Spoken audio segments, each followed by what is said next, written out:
Perkenalkan, nama saya Muti Abidah dengan NIM 245211217, kelas 1F Manajemen Bisnis Syariah. Di sini saya akan membuat video untuk memenuhi tugas mata kuliah yang diampu oleh Bapak dosen Nur Hidayah Al-Amin. Saya akan membuat video tentang sejarah ilmu fikih dan perbedaannya dengan usul fikih. Ilmu fikih merupakan kumpulan aturan yang meliputi segala sesuatu, memberi ketentuan hukum terhadap semua perbuatan manusia, baik dalam urusan pribadinya sendiri maupun dalam hubungannya sebagai umat dengan umat yang lain. Ilmu fikih mengalami perkembangan dari masa ke masa. Dalam perkembangannya, ilmu fikih terdapat 6 periode perkembangan. Periode yang pertama adalah fikih di era kenabian. Era kenabian yaitu suatu masa di mana hidup Nabi Muhammad SAW dan para sahabat bermula dari turunnya wahyu dan berakhir dengan wafatnya Nabi pada tahun 11 Hijriah. Proses munculnya hukum syariah terjadi di era kenabian ini.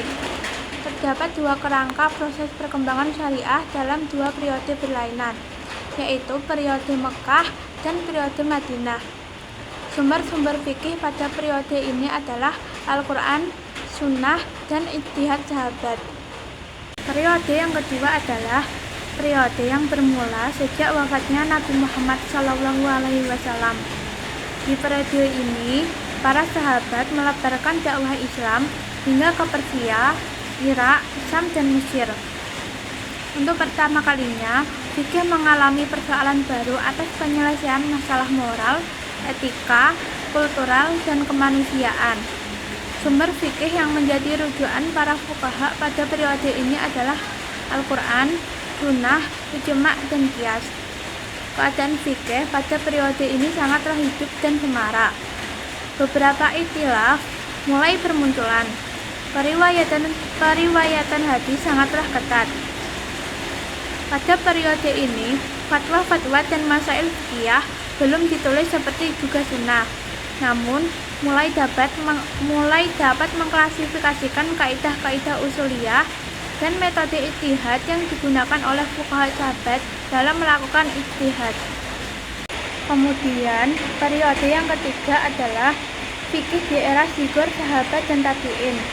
Pada periode ini merupakan masa munculnya persoalan-persoalan teologis, sedangkan kajian-kajian fikih tenggelam di bawah perpecahan kesatuan agama dan negara. Di periode ini juga ikhtilaf diperluas dengan menyebarnya sahabat ke beberapa daerah. Para tabi'in bersungguh-sungguh dalam mencari dan meriwayatkan hadis. Sumber fikih pada periode ini sama seperti periode Khulafaur Rasyidin. Hanya saja muncul upaya untuk mengumpulkan dan menulis hadis. Lalu periode keempat. Periode keempat merupakan era keemasan.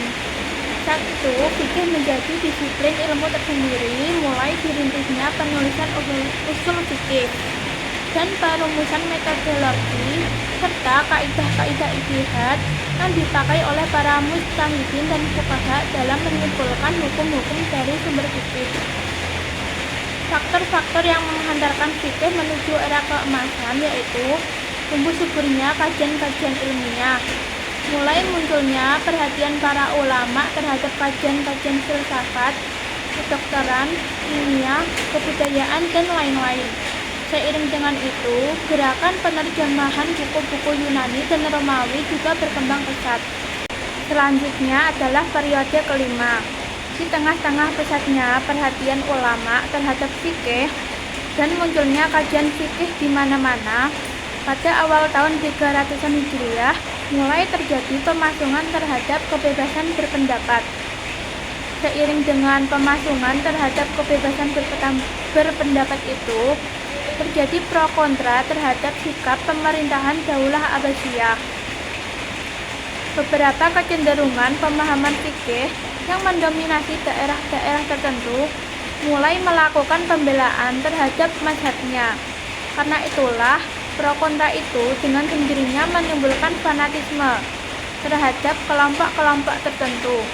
Ditambah lagi kondisi sosial politik yang mulai tidak menentu. dalam waktu yang bersamaan. Kegiatan-kegiatan dalam bidang fikih ditangani oleh orang-orang yang semata-mata hanya mengincar jabatan hakim atau qadhi tanpa keahlian ilmiah yang memadai. Yang terakhir adalah periode ke-6. Fenomena-fenomena yang muncul pada akhir abad ke-13 Hijriah merupakan suatu wujud kesadaran dari kebangkitan kembali fikih Islam.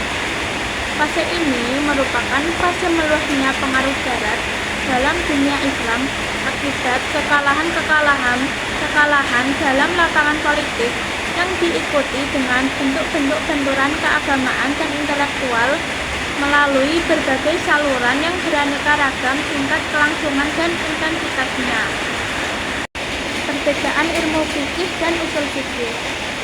Fikih adalah ilmu yang menjelaskan seperti tentang keharaman babi ataupun memakan daging babi dan seluruhnya, dan begitu pun seterusnya.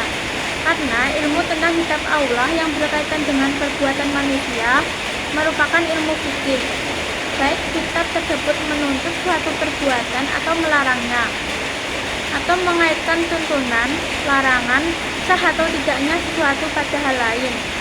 Semua ini termasuk bagian dari ilmu fikih. Hal yang termasuk bagian dari ilmu fikih lainnya adalah ilmu tentang dalil syar'i yang rinci dari Al-Quran, Sunnah, atau sumber dalil lainnya untuk setiap permasalahan fikih. Adapun ilmu usul fikih. Ilmu usul fikih adalah ilmu yang menjelaskan tentang tabiat-tabiat hukum-hukum syar'i secara global, kekhususan setiap jenis hukum, dan cara mengaitkan jenis-jenis hukum satu sama lain. Ilmu usul fikih menjelaskan bagaimana cara menyimpulkan hukum dari dalilnya, seperti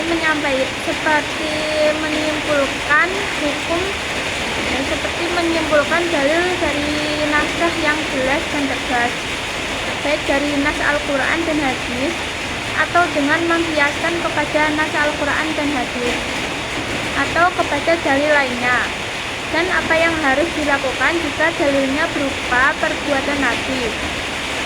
Ilmu usul fikih menjelaskan kepada kita siapakah orang-orang yang dapat menyimpulkan dalil dan apa saja kemampuan-kemampuan yang harus dimilikinya. Kesimpulannya, tema ilmu fikih yang menjadi poros seluruh permasalahannya adalah perbuatan-perbuatan para mukallaf. Sedangkan tema ilmu usul fikih yang menjadi poros seluruh permasalahannya adalah hukum-hukum syar'i dari sisi penyimpulannya dari dalil-dalil yang mutabar secara global.